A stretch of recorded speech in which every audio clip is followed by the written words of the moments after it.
Okay, originally I had a huge thing written on Caligula, and we're talking about an hour or so of me rambling about various little details, but for now, let's take a more basic look at him. Anyhow, Caligula, or rather under his birth name Gaius, born in 12 AD, was the son of a pretty awesome general named Germanicus, who, as a result of his success on the battlefield, was eventually adopted as a son to Emperor Tiberius. The governor of Syria grew jealous of Germanicus and his bloodline, so he poisoned Caligula's old man. Over the course of a year, the poison ate through his system very slowly and painfully, as you can imagine, and finally killed him. And Germanicus was able to repeatedly say, hey, this guy is the one who poisoned me. And unfortunately, he committed suicide before he could be brought to trial. And following that, Caligula's family fell on some more bad times. So, a little bit about Emperor Tiberius. Tiberius was an unwilling emperor and decided to place two guys in charge to do all the work, and one of which was named Praetorian Prefects Lucius Aelius Sejanus. Sejanus went about wiping out everyone who was tied to the throne, so that when Tiberius kicked the can, already being in his late 60s by this point, he'd be able to snag the title of emperor. Where was Tiberius while this was going on? Well, Tiberius actually exiled himself so he could kick back and relax on the island of Capri, leaving Sejanus and his partner, a fellow named Macro, in charge. By the time he found out about Sejanus's activities and plot, just a huge swath of people in line to the throne had been jailed, exiled, or killed, including most of Caligula's living family. Tiberius returned to Rome, put Sejanus to death, and then went back to Capri, leaving Rome in a pretty confused and muddled state. Not too long after this, he invited Caligula to live with him on Capri, and he accepted. So Caligula was known for his acting skills, and over the course of 6 years, from 31 AD to 37 AD, he pandered to Tiberius and got on his good side. Thing is, though, he actually downright hated Tiberius. In one repeatedly mentioned case, he attempted to stab Tiberius in his sleep, but it's said that he backed out at the last moment. Somehow Tiberius caught wind of this and, instead of actually punishing him, promoted him. And I think this was a case in particular that it secured him a spot as being named co-heir to the throne. So bear in mind that Tiberius was a grumpy, weathered old man. Whatever family he had left, he just hated. Caligula, his adopted grandson, was now a co-heir, along with his blood grandson, Tiberius Gemellus, who he really didn't like at all. After Tiberius passed away, Caligula undertook a number of power grabs. First off, Caligula selectively ignored items in Tiberius's will. There were a few things geared toward Gemellus, possibly giving him more power when he was older, since he was 7 years younger than Caligula. But Caligula saw to it that all those requests, they were completely ignored. To further put power snags on the kibosh, he named Gemellus, who, once again, 7 years younger than him, he looked to Gemellus and said, hey, I'm adopting you as my son. What was the point of this? Well, it put even more power with Caligula and put him even further ahead of Gemellus in the pecking order. After not much longer, he ended up putting Gemellus to death, though, on an unverified claim that he was seeking to assassinate Caligula. Now, Tiberius's twilight years were pretty bad. He never attempted to clean up Sejanus's mess, and Caligula's first acts were something along those lines. People who were jailed or exiled had the punishment lifted. He also gave out bonuses to the military, something that Tiberius really dragged his heels on repeatedly. He also overhauled the imperial tax system and put on gladiator matches to keep the public happy. Not long into his reign, his sister, Julia Drusilla, died. It should be noted that Julia was his favorite sibling. Historians sometimes lean towards the creeper incest stuff that was going on there. It sounds like he just didn't get along with the other two sisters, though. Thing is, Julia's husband and now widower was that guy was a real piece of work. His name was Marcus Aemilius Lepidus, and upon his wife passing away, Marcus decided to move on. Caligula's two sisters, Agrippina the Younger and Julia Livilla, Marcus was, as some historians would say, all up in that. I'm not sure if he was doing this covertly, meaning one didn't know about it, or if he pursued them both openly. When in Rome, right? Pardon the expression. Anyhow, Caligula came across some raunchy letters from Marcus that his sisters both had, and they also detailed on the side a budding plot that he wanted their support in overthrowing Caligula, and it sounded like they were pretty keen on the idea. Well, as you can imagine, Marcus was put to death. His sisters were both exiled as well. Caligula went through 4 marriages and gathered quite a few in-laws in the process of them. Within one family, he executed his father-in-law and brother-in-law, but the uncle-in-law was kept alive. Why? Well, this may surprise you, but Caligula was a rather sadistic person. The poor guy that he kept alive was named Claudius, and he carded this guy only to humiliate and pretty much torture him. If he wasn't causing him some form of physical harm or abuse, he was cooking up some sort of prank or a way to humiliate him and his friends, as many people as possible. Or in some other cases, he would make up a gigantic sum that he would have to pay Caligula, and if not, he'd be put to death. He'd suddenly say, "Hey, you owe me a ton of money, buddy. You better pay me in 3 days or else I'm going to kill you."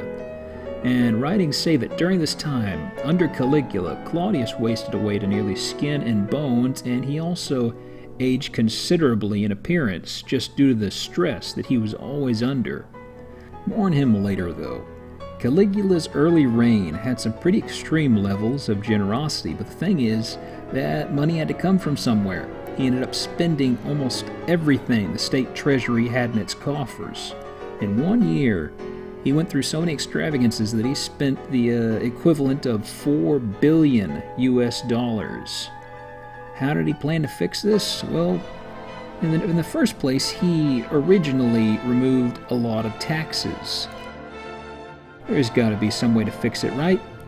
So nearly overnight, those taxes, they came right back, and he also put even more taxes on top of taxes.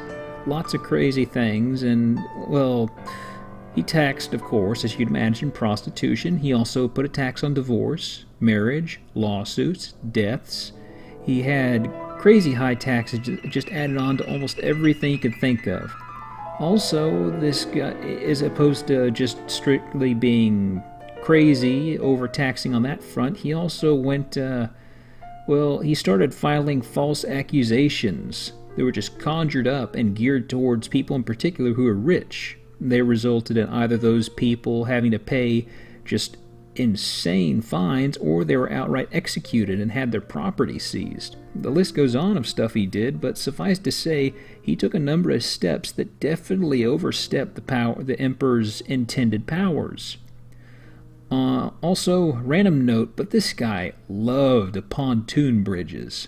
What am I getting at? Well, he actually caused a brief period of famine because the grain boats got in the way at the harbor.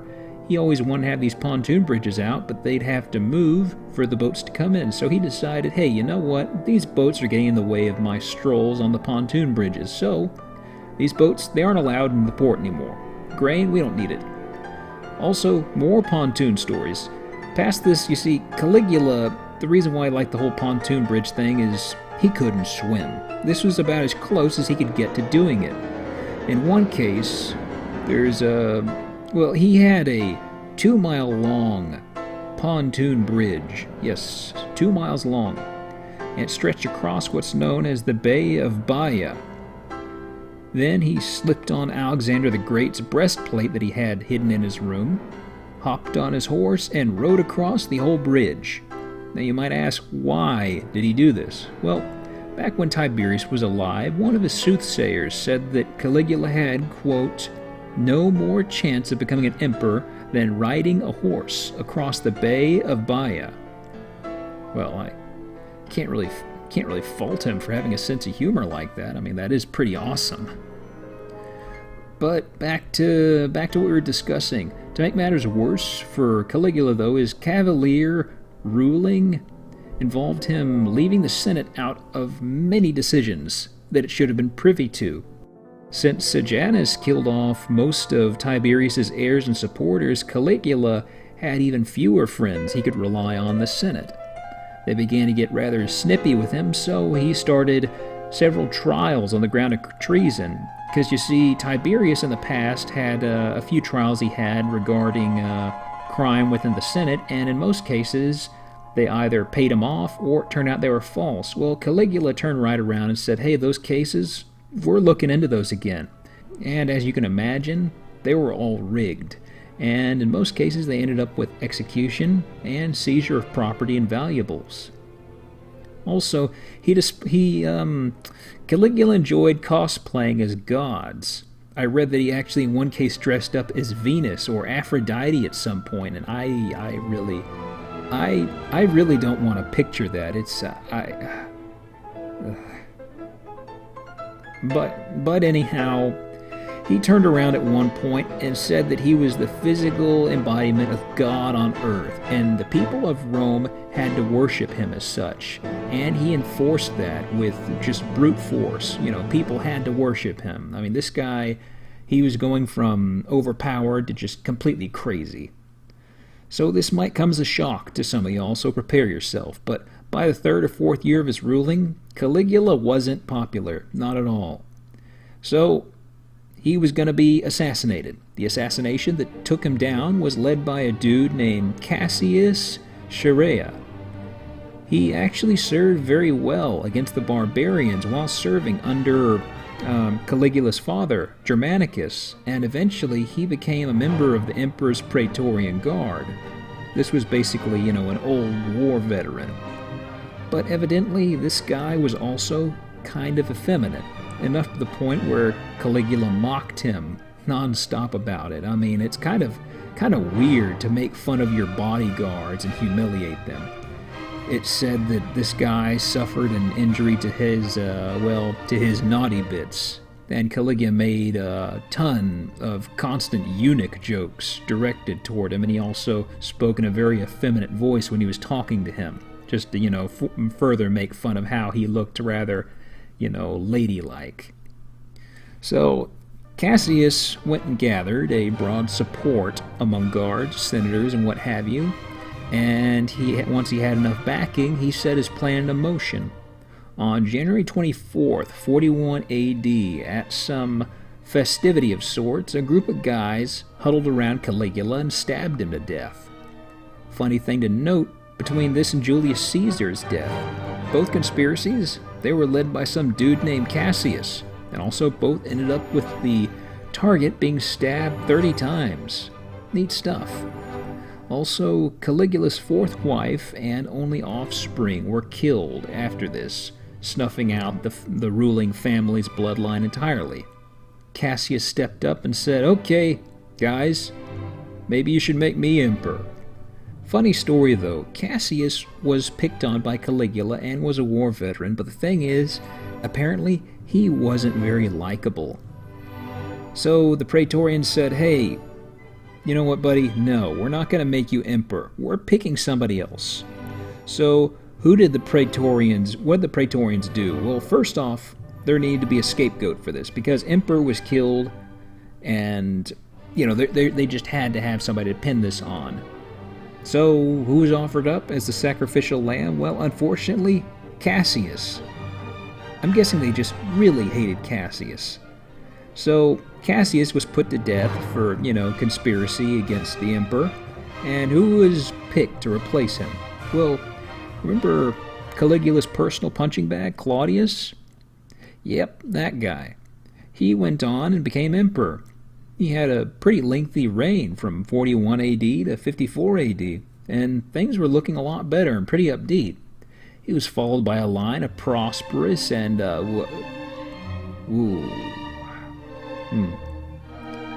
scratch that. We'll come back to this another time.